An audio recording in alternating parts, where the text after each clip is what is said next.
સીતારામ જય લીરબાઈમાં કેમ છો બધા? હું એકદમ મજામાં છું. હમણાં લગભગ અઠવાડિયાથી ને મેં કંઈ પણ વિડીયો શૂટ નથી કર્યું. એનું કારણ છે કે ફોનથી ને દૂર હતી. જ્યારે ક્યારેક મારું મન થાય ને ત્યારે હું ફોનથી દૂર રહી જાઉં છું. ટૂંકમાં ફોન ઘરે પડ્યો હોય અને સ્કૂલે હોય એવી રીતે. એટલે ફોનથી ક્યારેક ક્યારેક થોડુંક દૂર રહેવું જરૂરી છે.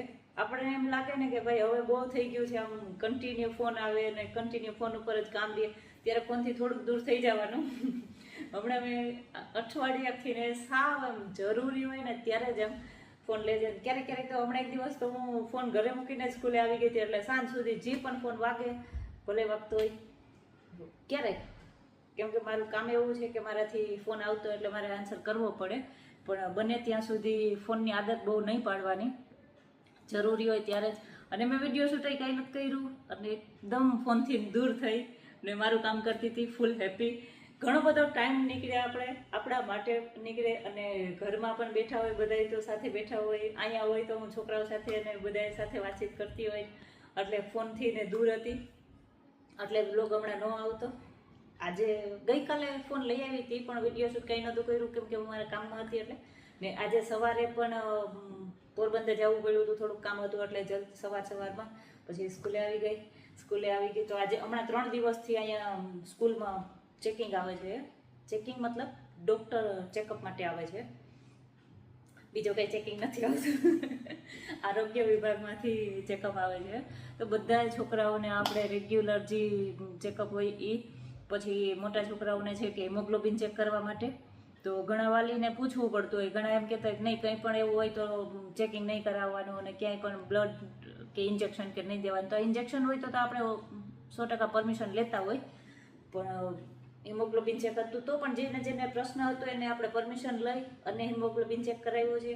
જેથી કરીને ચોમાસાની ઋતુ ચાલુ થવાની છે તો આપણને ખ્યાલ પડે કે છોકરું બીમાર થાય, કયા હિસાબથી બીમાર થાય છે. જો વધારે પડતા છોકરાઓને શું હોય ખબર, કે એ બીમાર થાય ને ત્યારે જ આપણે એને હોસ્પિટલે લઈને જતા હોય, તો ત્યારે તો એની જે બીમારી ન હોય એનો જ ઈલાજ થાય. પણ હિમોગ્લોબિન ને એવું બધું ચેકિંગ જે થતું હોય રેગ્યુલર, તો છોકરાઓને ખ્યાલ રહે શું જમવું, શું ન જમવું, શું કરવું. પોતાની હેલ્થ માટે થોડુંક જાગૃતતા માટે આપણે આવી રીતે અમુક સમયે આયોજન કરતા હોય. ને સરકારી વિભાગવાળા હંમેશા આપણને હેલ્પફુલ થાય જ છે. તો જે સ્કૂલમાં ન જતા હોય કદાચ સરકારી વિભાગવાળા, તો તમે એને બોલાવો અને આવી બધી માહિતી આપો છોકરાઓને.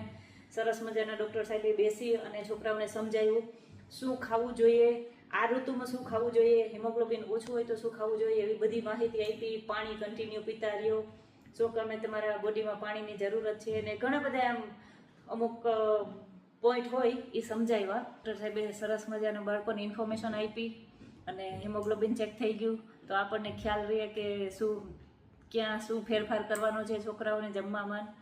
એને સમજાવ્યા છે એની રીતે, અને એના પ્રત્યે પોતાની ફિટનેસ પ્રત્યે થોડીક જાગૃતતા જરૂરી છે અત્યારે. હવે જેને ફોનથી ને દૂર થવું હોય ક્યારેક ક્યારેક પ્રેક્ટિસ કરતા રહેજો ફોનથી દૂર થવાની, બહુ મજા આવે.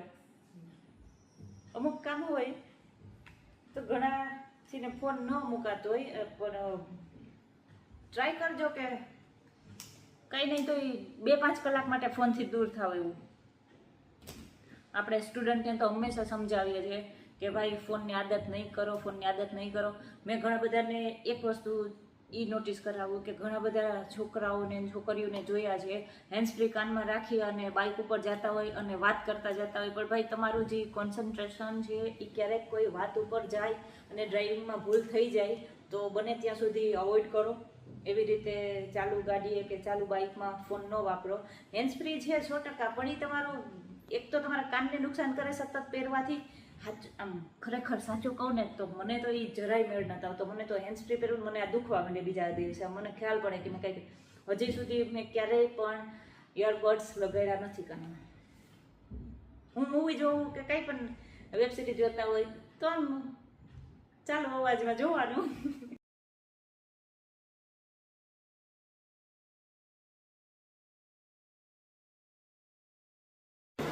બ્રશ તો બધા કરો જ છો, એવી જગ્યાએ કરવાનું કે જ્યાં સનલાઇટ આવે, પ્રકાશ આવે, સૂર્યપ્રકાશ. તમારી ફળિયામાં આવતું હોય બરાબર, ફળિયું હોય તો અગાસી આવતું હોય. તમે મને એમ કહો કે સાહેબ મારે અહીંયા ફળિયું નથી, અગાસી મને જવું આવું મેળ ના આવે, તો મોટા ભાગના બાળકો બસમાં જાઓ છો અથવા રિક્ષા કોઈ પણ વાહનમાં આવતા હશો, બરાબર છે?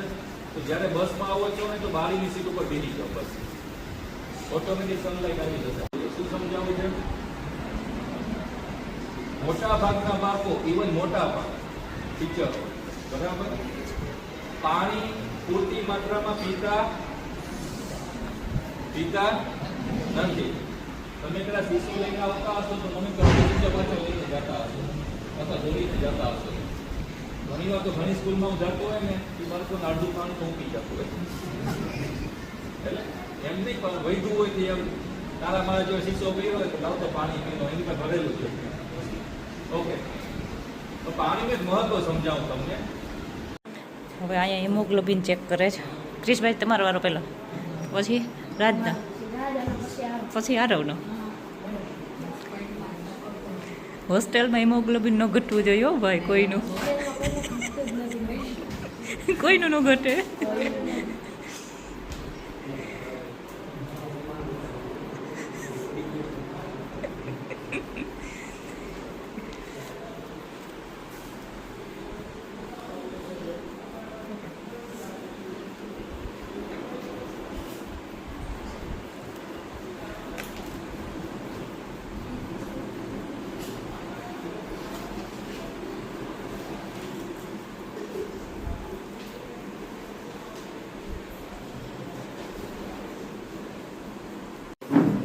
.2 તો વાંધો નહીં.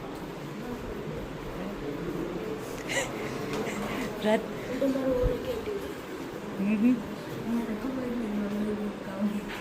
કેટલા ટકા લોહી છે એ આપણે ખબર નથી કર.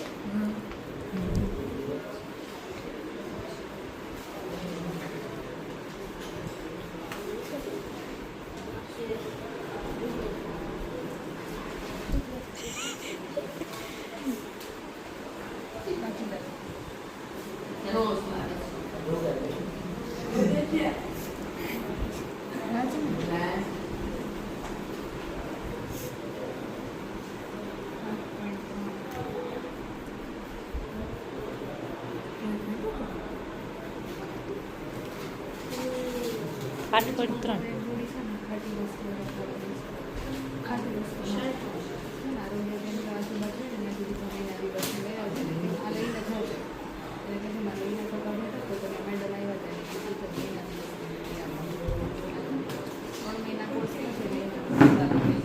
એ તો ઇઝી છે, આપણે લઈ આવું. આપણે અહીંયા આવીને આપી જશે. હવે આરવભાઈનો વારો.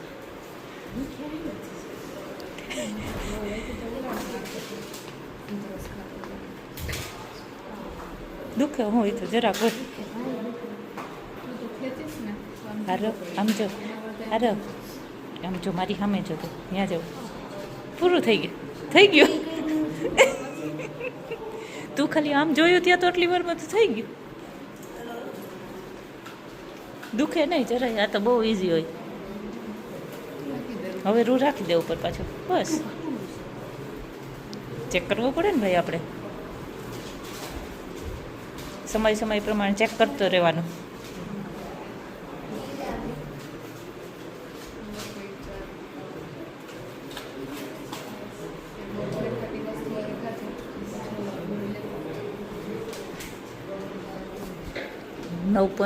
.4.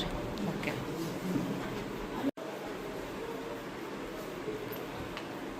જો આમાં ટ્રેક્ટર આવે ને કેમ.